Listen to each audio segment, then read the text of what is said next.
Salut à toutes et à tous les amis, on se retrouve pour la review de Monday Night Raw du 5 décembre 2022. Et donc pour débuter le show, donc on a une petite promo dans la Bloodline, donc les Usos qui devaient défendre leur titre contre Elias et Riddle. Et finalement, le match ça n'a pas été Elias parce que Elias, tout simplement, était comment je peux vous dire ça, a été attaqué par Solo Sikoa dans les coulisses, donc Riddle a dû se retrouver un partenaire, et ce n'est pas n'importe quel partenaire qu'il a retrouvé. Mais franchement, le segment, j'ai beaucoup aimé, parce il y avait la Bloodline qui savait très très bien ce qu'elle faisait. Donc elle a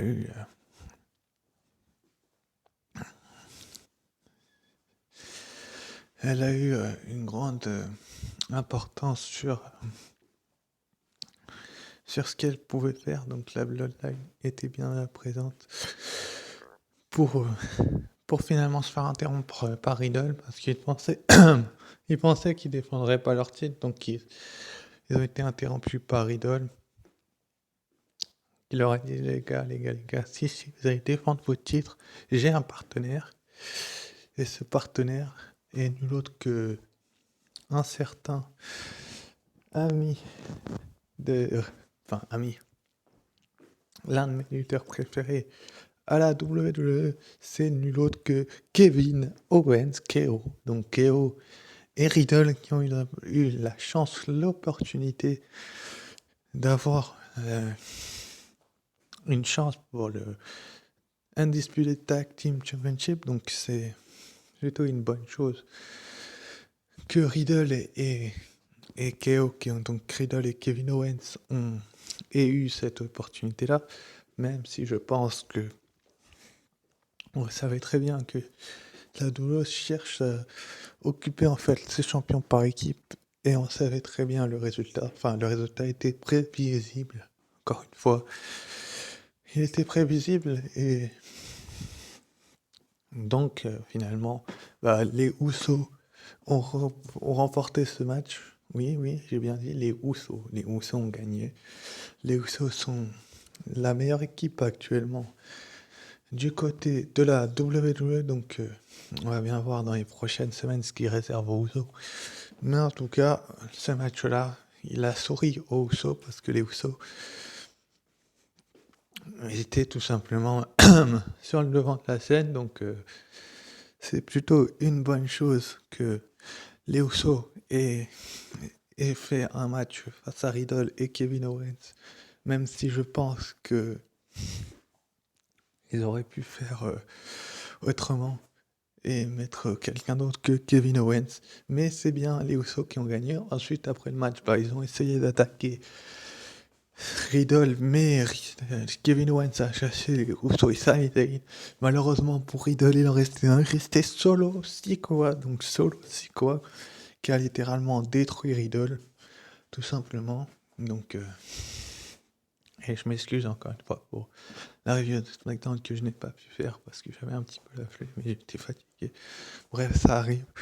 Il n'y en aura peut-être pas cette semaine non plus, vu que je travaille samedi, peut-être après le boulot, peut-être pas, on verra. Mais en tout cas, donc je reviens à Soro et à Solo Sikoa qui a littéralement détruit, excusez-moi le mot, mais détruit Riddle. Riddle qui pensait peut-être pouvoir s'en sortir indemne. Bah non, Solo Sikoa l'a détruit. Il lui a mis une espèce de corde à linge dans la glotte. Puis il lui a fait un fesse contre face dans le coin. Puis il l'a refait avec l'aide d'une chaise. Et Riddle a été embarqué par les médecins. Et c'est sur ce que c'est terminé. Et c'est aussi quoi, ils m'ont montré fort. Ensuite, après, donc, on a eu une petite promo en coulisses de Rhea Ripley. Et oui, Rhea Ripley était présente, car elle avait un match à préparer, où tout simplement elle se préparait à affronter. Enfin, tout simplement, on avait appris juste avant le show qu'elle aurait un match un match de contender tout simplement. Donc ce match, l'opposé, donc c'était Asuka contre Bailey, contre Rhea Ripley dans un triple threat match qui a été plutôt correct, je vais vous dire ça comme ça. Il a été correct parce que franchement, beaucoup de gens doutaient de ce match et le gagnant de ce match affronte le gagnant de l'autre triple menace qui était en main event, dont j'en reviendrai juste après. Mais ce match, franchement, la WWE a su... comment je peux vous dire ça? A su quoi faire avec, avec, euh, avec ce match-là parce que franchement, les trois jeunes femmes ont livré un combat, mais franchement, c'est pour être aspirante de Bianca Belair, bien évidemment, mais franchement, ce combat-là, s'il y avait un combat que les fans auraient pu suivre, bah, je pense que c'est bien celui-là. Celui-là a littéralement volé le show, si vous voulez mon point de vue. Ça a été l'un des meilleurs matchs du show, peut-être pas le meilleur, parce qu'il y a eu mieux dans le main event, et avant aussi, je pense, mais celui-là, quand même, pour les fans qui ne l'ont pas vu, je le conseille fortement, parce que franchement, il a été bon, et on a eu une promo avec Becky Lynch et Bayley juste avant le match. Et ensuite, après, donc, Bayley finalement est reparti, bien évidemment. Avec la victoire, elle se qualifie pour la semaine prochaine. Donc, Asuka a tenté un saut de la deuxième corde, si je dis pas de bêtises, oui, c'est ça. Un dropkick et s'est fait esquiver Rose Plant de Bayley. 1, 2, 3, Bayley, donc, et tout simplement la première compétitrice du match de la Challenger de la semaine prochaine, enfin d'aspirante numéro 1. Donc, Bayley contre Cavalier, vous allez me dire oui, c'est du déjà vu, etc., etc. Je suis d'accord avec vous, hein, les amis. C'est peut-être ce que vous pensez, mais en tout cas, la WWE, peut-être que Triple H en a pensé autrement. On nous a quand même dit que la rivalité entre Bianca Belair et Bayley était terminée. On verra bien ce que ça donnera face à son adversaire de la semaine prochaine, que vous découvrirez tout à l'heure. Bref, ensuite, après, donc, Rhea Ripley, pas contente, bien évidemment, a porté son Riptide sur Asuka, donc, elle a attaqué, puis elle lui a fait son Riptide. Mademoiselle Ripley, vous avez beau ne pas être content d'avoir perdu à cause d'Asuka, eh ben non, on n'attaque pas les gens. Je suis pas d'accord, on n'attaque pas les gens gratuitement, comme ça, donc, c'est bon. Top, et voilà quoi. Ensuite, après, donc, on a une petite promo de Seth Rollins. Donc, Seth Rollins et Bobby Lashley qui s'affronteront la semaine prochaine. Vous aurez à la fin de la vidéo, vous aurez cette affiche et je vous donnerai mon point de vue. Mais en tout cas, là, il a rappelé à Bobby Lashley ses défaites contre Brock Lesnar. Je sais pas si c'est une bonne idée. Pardon, d'avoir fait ça, mais comment je peux vous dire ça? Bobby Lashley et Seth Rollins, ce match-là, on l'a vu un nombre incalculable de fois en 2022. On espère que 2023, ça sera autrement. Et voilà, bref. Ensuite, après, donc, on a eu Theory qui a défendu son titre des États-Unis face à Mustafa Ali. Bon, le match était plutôt bon, hein. Il était assez correct, mais bon, il y a un catcheur qui s'appelle Dolph Ziggler qui a décidé de foutre un super kick à Theory et de côté le match à Mustafa Ali. Donc du coup, ils se sont un petit peu engueulés. Je pense qu'on aura un match entre les deux très certainement la semaine prochaine. Mais franchement, Theory avait littéralement détruit Dolph Ziggler. On l'avait plus revu depuis. Et ça paraît en fait logique que Dolph Ziggler revienne dans un match de Theory. Mais bon, un match de championnat, je pense que ça n'a pas dû plaire du tout à Mustafa Ali. Finalement, Theory a profité de la situation pour pousser Mustafa Ali sur Dolph Ziggler, qui est tombé donc. Ensuite, après, il l'a projeté dans le poteau, mais violemment. Il est très mal retombé, Mustafa Ali. Il aurait pu se blesser. Et il a fait un RTL à Ziggler et il s'est battu. Bref, ensuite, après, donc, on a une petite promo de Bianca Belair qui parlait donc des secondes compétitions. crise du triple menace et de Bayley, donc de sa rivalité qu'elle a avec Bayley et son clan. Donc elle nous a donné son point de vue sur cette rivalité-là. Donc on va bien voir ce que la WWE nous réserve avec le clan de Bayley. Est-ce que le clan de Bayley a tout simplement eu l'opportunité de passer à Tara Bianca Belair plusieurs fois? Oui, ça c'est ma réponse déjà à ça. Et puis elle a parlé donc de Becky Lynch, Alexa Bliss et Nikki Cross qui s'affrontaient un peu plus tard dans le second triple menace, et elle a dit que c'était de très bonnes lutteuses, etc., etc. Et voilà, bref. Ensuite, après, donc, on a eu un tournoi de poker, et donc, c'était le tournoi de JBL un petit peu à la bébête. Et finalement, donc, ça nous a mené à un match à 6, donc c'était les aussi, donc Gallows, Anderson et AJ Styles accompagnés de Michin Miyahim contre Chad Gable, Baron Corbin et Otis, accompagnés de JBL, donc JBL qui a orchestré le tournoi bien évidemment. Mais en tout cas, ce match là, il n'a pas vraiment sa place à cet endroit-là du show, si vous voyez ce que je veux dire. Si vous voulez, pardon, je vais y arriver, vous le mettez en début de show, mais en fin de show, c'est pas vraiment normal. Finalement, AJ Styles, Gallows et Anderson ont gagné avec un Magic Killer aussi sur Chad Gable. Donc, Shush Please a encore perdu, mais bon, on a l'habitude avec l'Alpha Academy de perdre, donc leur gimmick, on verra bien dans les prochaines semaines ce que ça donnera. Mais il y a de fortes chances que la WWE nous dise quelque chose. Et que aussi, AJ Styles, je vais vous dire clairement la vérité, les amis, pour moi, il fait partie des favoris du Royal Rumble. Il l'a jamais gagné, je préfère le rappeler. Et AJ Styles pourrait être un adversaire de taille, de poids pour Roman Reigns. Donc pour moi, AJ Styles est dans mes favoris. Suite après, donc on a eu Candice LeRae qui était en interview. Donc là aussi, on a pris un match pour la semaine prochaine. Donc Candice LeRae qui va affronter Io Sky de Domination Control, accompagné de Dakota Kai, bien évidemment sa partenaire. Et elle s'est fait donc interrompre par Johnny Gargano et Dexter Lumis qui a fait un regard à Byron Sexton, qui pourrait être hors du commun, et enfin qui pourrait être hors du commun, qui pourrait lui faire peur. En tout cas, il a eu peur, Byron Sexton, on le voit sur l'image qui flippe. Et ensuite après, donc on a eu le droit à Dominic Mysterio, je vais y arriver, accompagné de Finn Balor, Rhea Ripley et Damien Priest, face à Akira Tozawa. Donc là aussi, c'était lors du tournoi de poker que c'est parti en cacahuète, excusez-moi l'expression, en nœud de boudin entre ces équipes-là.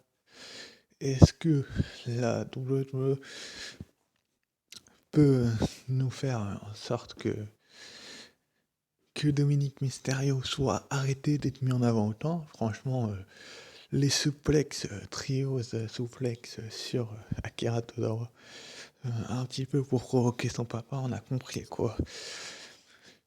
Mais finalement, il a gagné, Dominic Mysterio, oui. Bien entendu, Dominic Mysterio a gagné ce match-là. Il a battu donc Akira Tozawa, mais bon, qui doutait une seule seconde de ce match, enfin du résultat de ce match?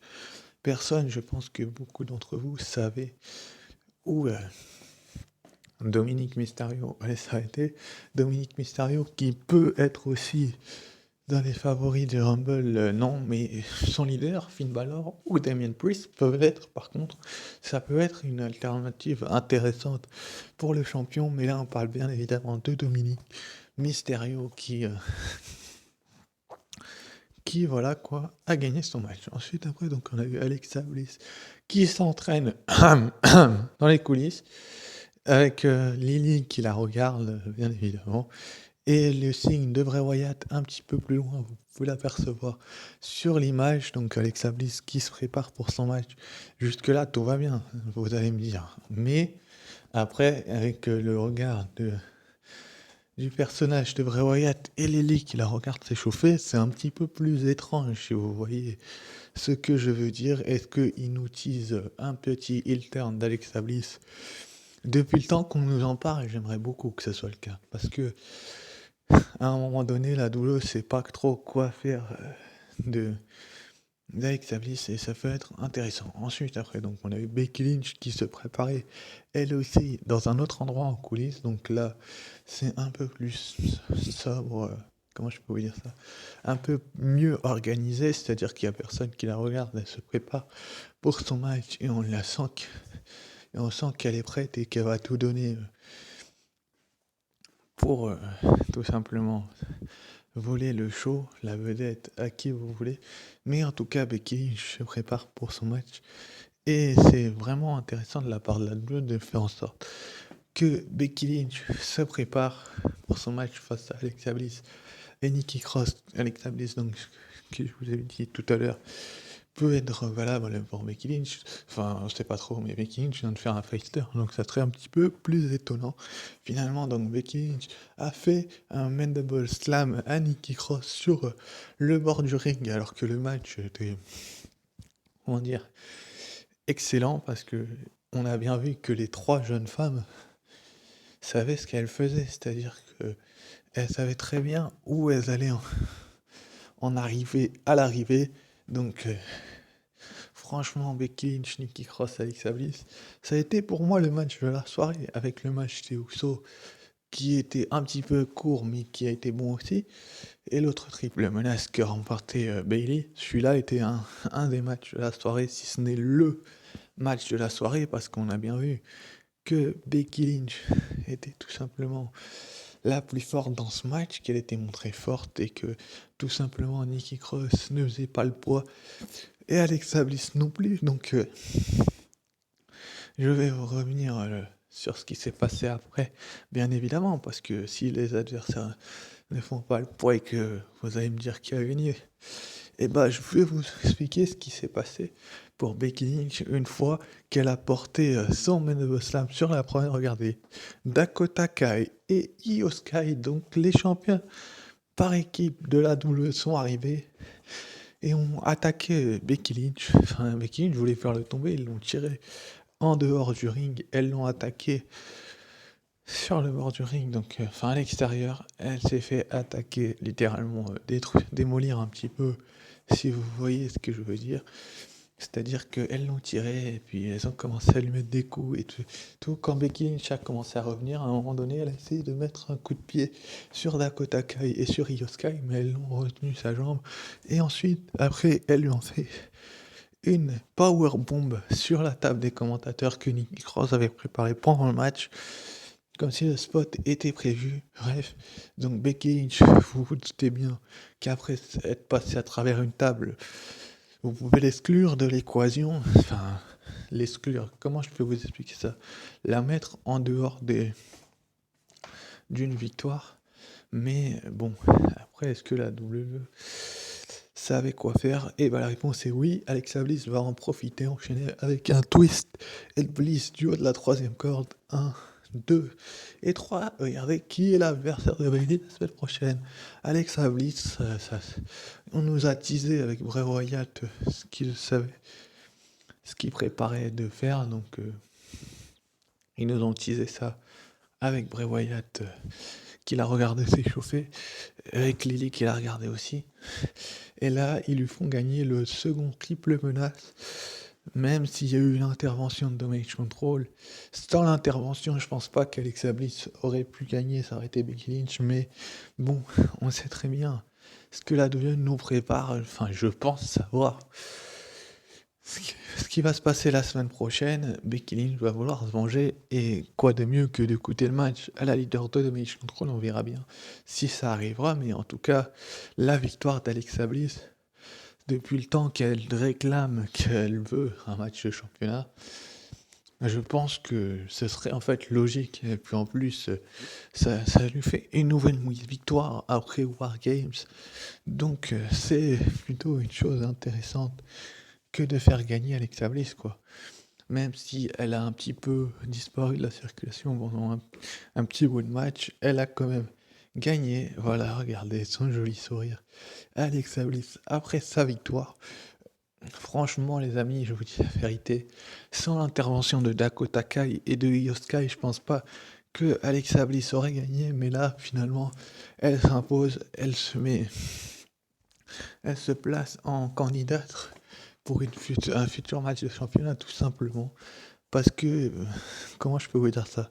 Si elle bat Bayley, ce sera elle la challenger de Bianca Belair. Sans doute que ce sera au Royal Rumble, le match de championnat. Mais en tout cas, Alexa Bliss, depuis le temps qu'elle mérite et qu'elle réclame un match de championnat, ça change un petit peu de Becky Lynch, ça changerait en tout cas si elle venait à gagner la semaine prochaine de Bayley. Mais en tout cas, elle n'a pas démérité du tout dans ce match-là.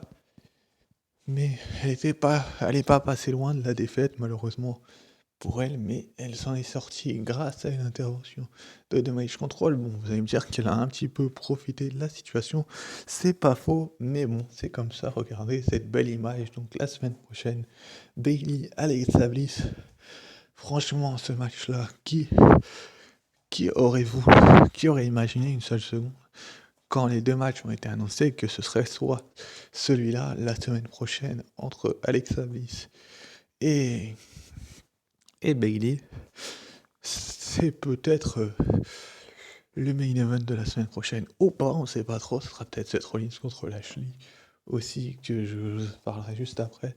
Mais franchement, l'erreur de Dakota Kai et d'Io Sky, c'est d'avoir coûté le match avec Becky Lynch parce que Becky Lynch ne va pas en rester là. Ah non, non, non. Connaissant le tempérament de l'Irlandaise, je pense pas qu'elle va en rester là. Si vous voyez ce que je veux dire, elle va sans doute se venger. Et quoi de mieux que de coûter la chance à Bayley. Et puis sans doute qu'elle se vengera lors de Candice LeRae face à Io Sky. Oui, Candice LeRae qui va affronter Io Sky la semaine prochaine après avoir battu Dakota Kai lors de son retour. Elle a dit qu'elle battrait tous les membres de Damage Control. Elle s'est déjà occupée de Dakota Kai. Elle va sans doute s'occuper d'Io Sky. Est-ce que elle va pouvoir s'occuper de comment elle s'appelle de Bayley? Bayley occupée la semaine prochaine, mais peut-être la semaine suivante si Bayley ne venait pas à gagner face à Alexa Bliss. Mais en tout cas, ce match-là entre Candice LeRae et une partie des championnes par équipe Io Sky va être vraiment bon. Je pense qu'il y a moyen que ce soit un match hors du commun où les deux jeunes femmes tout simplement donneraient tout pour être mis en valeur sur les devants de la scène, et ça peut être vraiment une excellente chose que de nous avoir ce match-là dans un très bon match.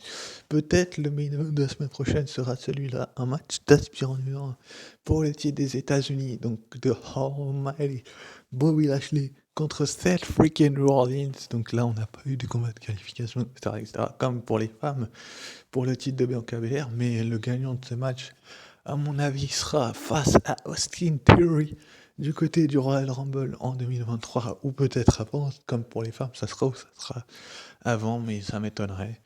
En tout cas, Bobby Lashley, Seth Rollins, comme je vous l'ai dit et je vous l'ai répété, on a eu une bagarre durant le show entre les deux, mais comme je vous l'ai dit et je vous l'ai répété, ça fait quand même beaucoup d'affrontements entre les deux, et ça peut être vraiment une bonne chose que la WWE nous fasse ce match-là, enfin qu'elle nous fait ce match-là, et on va bien voir qui va remporter ce match et qui va voler le show. Sur ce, je vous remercie d'avoir cette review et je vous dis à plus tard pour une nouvelle vidéo. Ciao.